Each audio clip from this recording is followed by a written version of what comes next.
This is the Lone Creator YouTube. We hope this video helps. In this video, I will explain how to set up rules in Excel.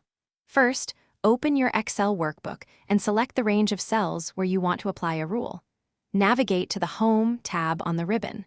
Look for the Conditional Formatting option within the Styles group. Click on it to reveal a drop-down menu with various rule types. This is your starting point for creating dynamic and insightful spreadsheets. Let's dive into basic conditional formatting. From the drop-down, choose Highlight Cells rules to set conditions like greater than, less than, or text that contains. For example, you can highlight all sales figures above $5,000 in green. You can also explore top/bottom rules to quickly identify the top 10% of your data or the bottom 5 items. These simple rules make your data much easier to interpret at a glance. Now, let's explore managing and customizing your rules. If the predefined options aren't enough, select New Rule and use a formula to determine which cells to format. This allows for highly specific conditions, like formatting every other row. To modify or delete rules, click Manage Rules.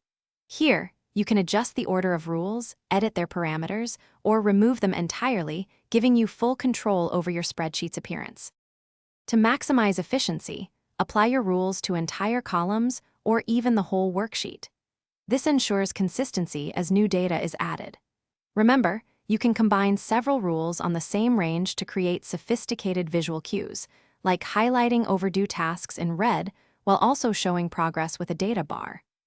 Don't forget to check the description for a link to these fantastic leak-proof containers and other great deals to help simplify your daily routine. These tools will truly transform how you interact with your data. Thanks for watching. Consider subscribing if we helped you.